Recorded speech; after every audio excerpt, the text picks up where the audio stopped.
அஸ்ஸலாமு அலைக்கும். Hi friends, welcome back to our channel. Video போட சுத்தமாக டைமே இல்லை, அதான் இப்போ போடுறேன். Barbie show new series episode 1. இவங்க ஸ்கூலில் தீபாவளி லீவ் விட்டுருக்காங்க. என்னென்ன அலப்பறை பண்ண போகிறாங்கன்னே தெரில. 4 பேர் சேர்ந்துக்கிட்டு ஸ்கூலில் தீபாவளி லீவு விட்டாங்க, ஜாலி. ஆனால் வீட்டில் இருந்தால் ரொம்ப போர் அடிக்குமே. நம்ம எல்லோரும் சேர்ந்து வெளியே எங்கேயாச்சும் என்ஜாய் பண்ணலாம், சுற்றி பார்க்கலாம்.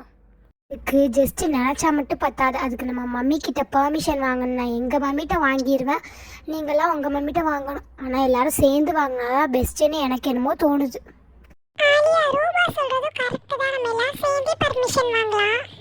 மடி லீவு விட்டால் போதும், வீட்டில் ஒரே சேட்டை தான். இனி நம்ம தான் ரொம்ப கஷ்டப்படணும்னு நினைக்கிறேன். ஆமாம் மரியம், இருந்தாலும் இதில் என்ன கஷ்டம் இருக்குது?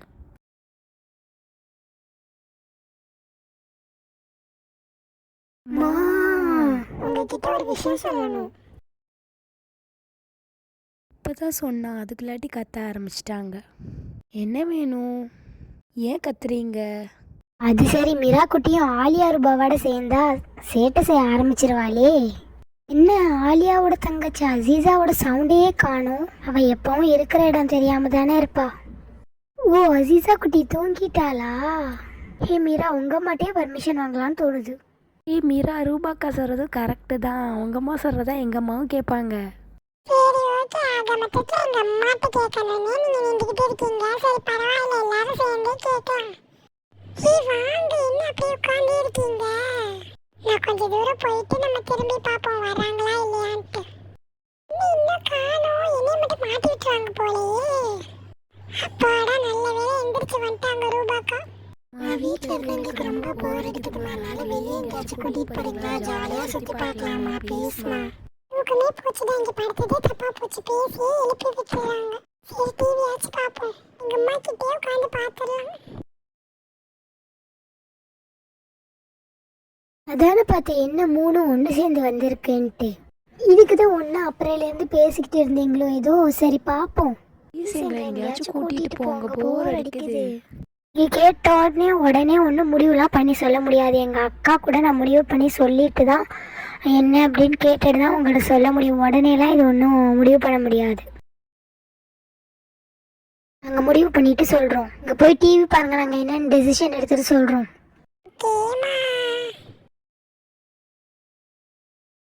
ஐஷா, என்ன போனால் நல்லா வருமா? உனக்கு தான் தெரியும், என்னன்னு சொல்லு. ஏதான் ஐஷா, நான் உன்ட்டு கேட்கலான்னு நினச்சா ஃபாத்திமா கேட்டுட்டா. போகலனாலும் தொல்லை பண்ணுவாளுங்க. என்ன பண்ண? வேறு வழியில் போய் தான் அவனை. அவங்க மேலே என்ன தப்பு இல்லை. அவங்களுக்கு ஆசையாக இருக்குன்னா கூட்டிகிட்டு போய் தானே ஆகணும். வீட்டுக்குள்ளேயே தானே தினமே இருக்காங்க. என்ன மரியம்க்கா, ஃபாத்திமாக்கா, நான் சொன்னது கரெக்டு தானே? மரியம்க்கா, பொதுவாக எங்கேயாச்சும் போகிறதுனாலே நீங்கள் தான் நல்ல ஐடியா கொடுப்பீங்க. ஏதாச்சும் இருந்தால் சொல்லுங்கக்கா. ஃபாத்திமா, எனக்கு என்ன தோணுதுன்னா, நல்லா குளிக்கிற இடம், தோட்டம், இந்த மாதிரி போகலாம் அப்படின்னு தோணுது. உனக்கு வேறு தெரிஞ்சவங்க ஒருத்தவங்க தோட்டக்காரவங்க நம்பர் வேறு இருக்குல்ல உன்ட்ட? சரிக்கா, நல்ல ஐடியா தான். எனக்கு தெரிஞ்சவங்க தோட்டம் வச்சுருக்காங்க, கேட்டு பார்க்கலாம் வேணா. தோட்டம் இருக்கா என்னன்ட்டு. ஃபாத்திமாக்கா, சீக்கிரமாக இப்போயே கேட்டு பாருங்கக்கா. அப்போதாக்கா நம்ம பேக் பண்ணி எல்லாம் பண்ணி நாளைக்குள்ளே போக முடியும். ஆயிஷா சொல்கிறது கரெக்டு தான். இல்லை புக் ஆயிடுச்சுன்னா லீவுனால நிறைய பேர் புக் பண்ணுவாங்கல்ல. சரி மரியம்க்கா, இப்போயே நான் கேட்டு பார்க்குறேன். அப்போ தான் டைமிங் எல்லாம் தெரியும் நம்மளுக்கு. அதுவும் இல்லாமல் நம்மளுக்கு எப்போ கிளம்பலான்னு ஐடியா கூட கிடைக்கும். சரி, சீக்கிரமாக புக் பண்ணுறது கேட்டு பார்ப்போம் அந்த தோட்டக்காரவங்கள்ட்ட.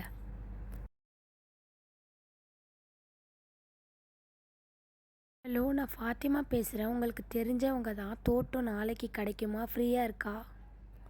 என்னன்னு கொஞ்சம் டீட்டெயில் சொல்கிறீங்களாண்ணா? தோட்டம் கிடைக்குமா? அது பகல் 3 மணி போல் கிடைக்கும். ஏன்னா 10:30 மணிக்கே ஒரு ஆள் புக் பண்ணிட்டாங்க. அவங்க 1 மணிக்கு தான் கிளம்புவாங்க. அதாம்மா சொல்கிறேன். உங்களுக்கு வேணுமாம்மா? சரிங்க, நான் 3 மணி போல் ஓகே. நான் எங்களுக்கு புக் பண்ணிக்கிறோம் நாங்கள்.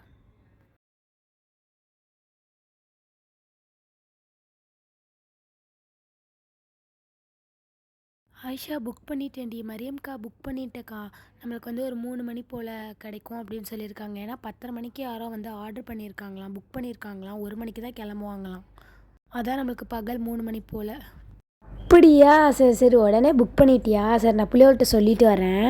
உங்களுக்கு ஒரு குட் நியூஸ் சொல்லவா? நாளைக்கு நீங்கள் கேட்ட மாதிரியே தோட்டத்துக்கு 3 மணிக்கு போகிறோம். ஸோ தூங்குங்க நல்லா. பேக் பண்ணுற வேலையெல்லாம் அம்மா பார்த்துக்குருவாங்க. நிஜமாலேயே போறோமா? ஜாலி. நான் நினைச்சு கூட எங்க பார்க்கல. அம்மா நம்மளா இப்படிதான் பாத்தீங்களா, எங்க அம்மா எப்படி கரெக்டா பண்ணிட்டாங்கன்ட்டு.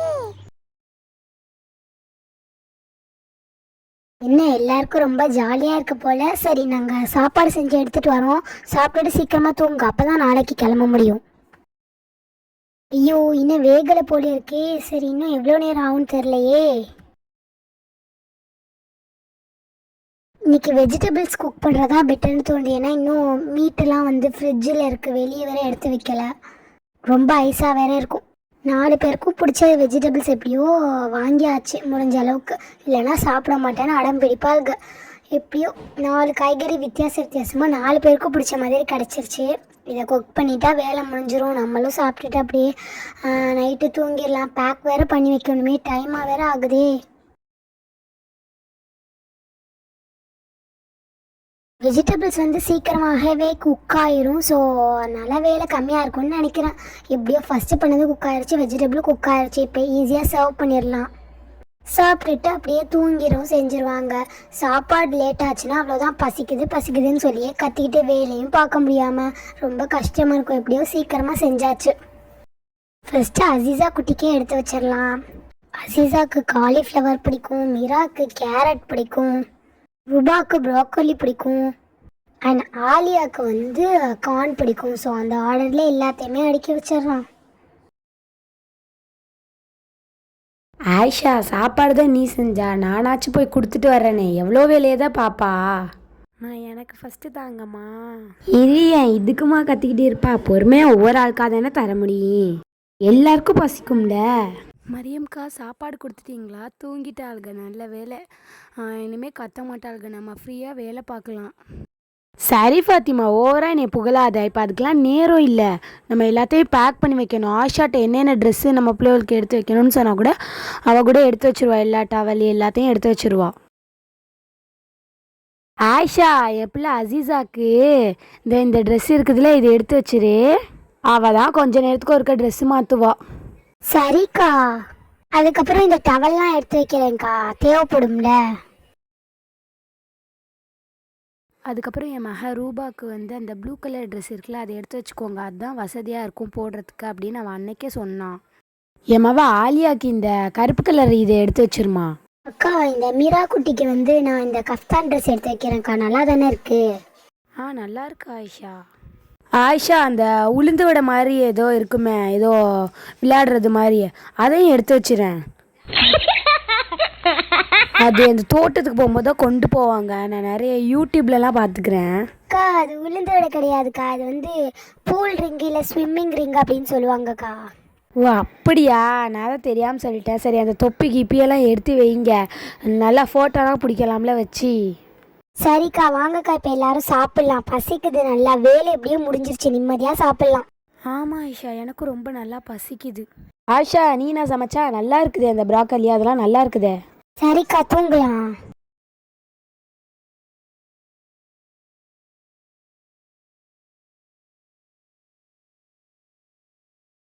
The next day. சாப்பாடுலாம் நல்லா இருக்கே. ஃபாத்திமா, நீ தானே மசாலா பரட்டினா சிக்கனுக்கு? அதுதான் ரொம்ப சிக்கன்லாம் ரொம்பவே நல்லா இருக்கு. அப்படியா? சரிக்கா. எனக்குலாம் சிக்கன் நார்மலாக இருக்க மாதிரி தான் இருக்குது. எந்த டிஃப்ரென்ஸும் எனக்குலாம் தெரியலக்கா. சிக்கன் டேஸ்டா இருக்கு. அந்த பாயை எடுத்து வீரி மண்ணில் உட்காந்து ஒரே மாதிரி நறுன்னு இருக்கு. என்னக்கா, நீங்கள் மண்ணுனா அப்படிதான் இருக்கும். வேற ரொம்ப சாஃப்டாக மெத்துனா இருக்கும். மரியம்க்கா, உங்களோட ஒரே ஃபன்னாக தான் இருக்குக்கா. மீரா, ஆலியா, நீங்கள் தானே சொன்னீங்க நல்லா ஜாலியாக என்ஜாய் பண்ணலாம், போகணுன்னே அது பண்ணலாம் இது பண்ணலான்ட்டு. இப்போ நீங்கள் பாட்டு உட்காந்துக்கிட்டு இருக்கீங்க. நான் தான் ஃபர்ஸ்ட் இறங்கிட்டேன். ரொம்ப சில்லாக இருக்கு. என்ன ரூபாக்கா சொல்றீங்க? எங்களுக்கு ரொம்ப பயமா இருக்குக்கா. எனக்கு நான் முங்கிடுவேனோன்னு பயமா இருக்குக்கா. ஆழமா இருக்கா? மீரா, ரொம்பலாம் ஆழமாக இல்லை மீரா. நான் போகிற அளவு இருக்கு. என் அசீஸா குட்டியே இறங்கிட்டா பாரு பயப்படாமல்.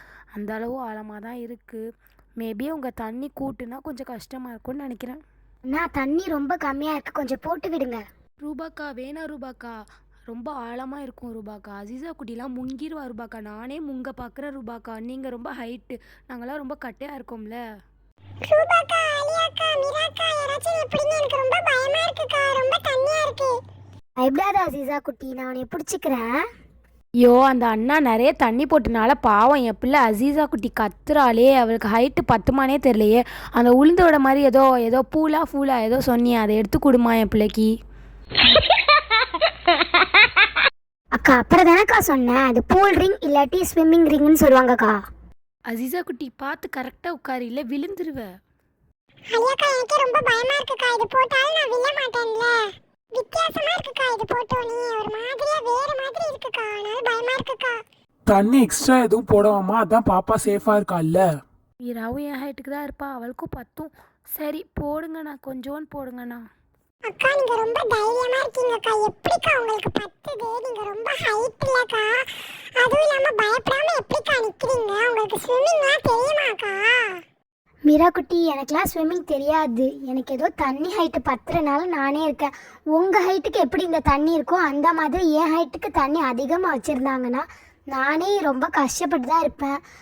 நீங்கள் பயப்படாதீங்க, ஏதாச்சுன்னா நான் உங்களை பிடிச்சிருவேன். நீங்கள் உழுவுற மாதிரி இருந்தீங்க எதுனா சொல்லுங்கள், தண்ணி கம்மி பண்ணணும்னா சொல்லுங்கள், அந்த அண்ணா கிட்ட நான் சொல்லிடுவேன்.